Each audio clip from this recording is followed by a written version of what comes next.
Bonjour belles âmes lions et bienvenue pour cette guidance énergétique et intuitive du mois de mai 2018. Alors pour cette guidance j'avais envie d'utiliser les cartes du Oshozen Tarot en guidance principale et ensuite prendre une petite carte couleur conseil dans le Color Gypsy Oracle. Alors, comme à mon habitude, j'avais envie de voir les énergies au niveau du domaine sentimental et relationnel, au niveau du domaine du travail et des projets, et au niveau du domaine du chemin spirituel ou du chemin du développement personnel. Alors, qu'est-ce que je peux ajouter d'autre avant la guidance? Eh bien, de vous rappeler que ceci est un tirage généraliste et donc qu'il ne peut pas parler à tout le monde, qu'il ne peut pas toucher tout le monde, c'est tout à fait normal, que c'est un tirage qui est quand même fort intuitif et de ne pas oublier d'aller voir votre ascendant, votre signe ascendant qui pourra vous donner des informations supplémentaires pour ce mois de mai 2018.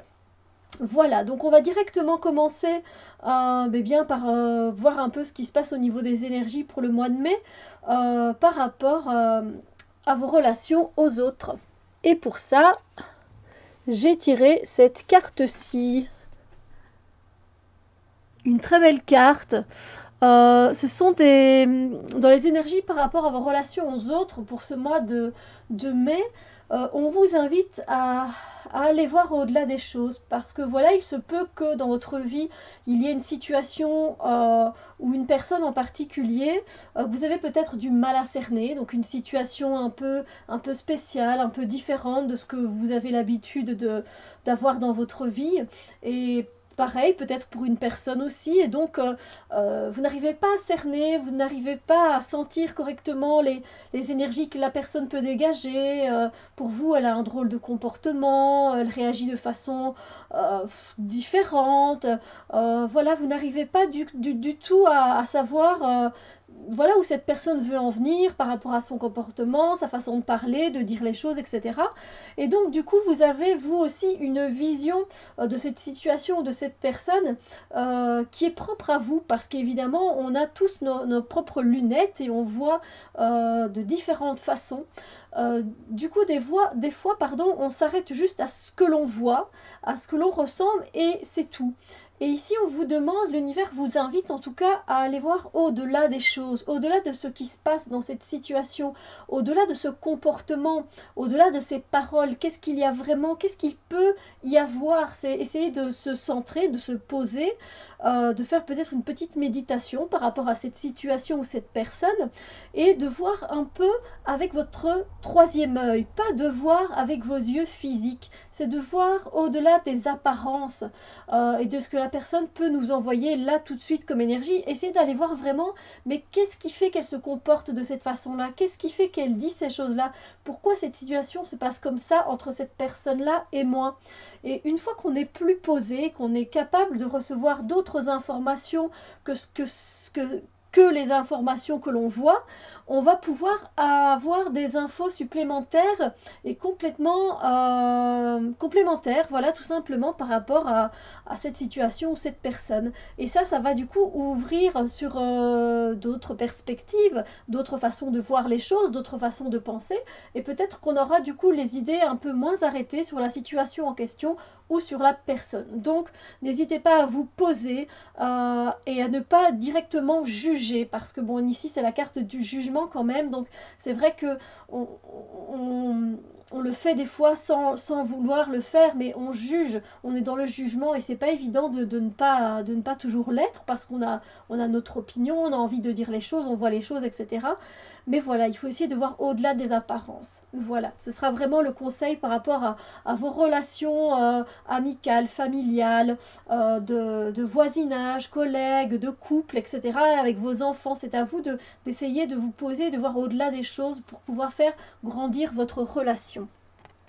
Alors, en ce qui concerne le travail et les projets, j'ai tiré cette carte-ci, qui est une belle carte, avouons-le.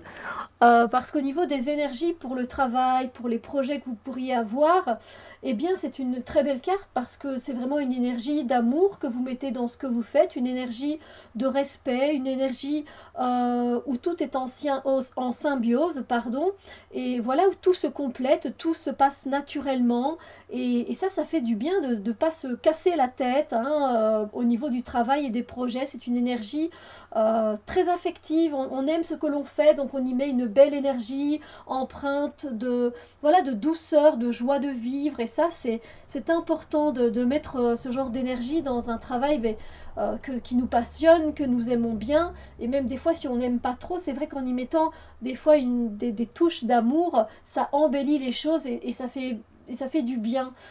Donc voilà, n'hésitez pas à rester dans cette belle énergie. Je suis sûre que ça va aider à faire avancer vos projets ou votre travail d'une autre façon. Le mettre de l'amour dans ce que l'on fait, ça change vraiment tout. Alors au niveau des énergies pour le développement personnel et ou spirituel, j'ai tiré cette carte-ci. Alors disons que dans les énergies au niveau de justement de ce domaine, ben vous allez souvent avoir envie d'avoir le contrôle de ce que vous faites, de ce que vous dites, de ce que vous traversez comme expérience de vie. Euh, et donc, quand on dit contrôle, ben, c'est le fait évidemment voilà, de tenir les rênes, de faire comme on le décide, de ne pas laisser la place aux synchronicités. Vraiment, c'est de garder le contrôle. Et ça, je trouve ça un peu dommage parce que quand on est dans une situation où on a envie de développer quelque chose de nous-mêmes, donc notre confiance en soi, l'ouverture aux autres, peu importe, faire une formation dans le domaine de l'aromathérapie ou encore de la lithothérapie ou peu importe, quand on est sur un chemin personnel, voilà, qu'on veut améliorer certaines choses dans notre vie, tout garder sous contrôle n'est pas toujours spécialement bon. Alors bien sûr on a quand même besoin que certaines choses soient sous contrôle, sinon c'est le chaos total. Mais ici c'est plus une question de, comme on est sur du développement personnel et un chemin spirituel, il faut des fois laisser savoir faire la vie. Laisser savoir, alors j'ai pas parlé français là avant, là maintenant non plus.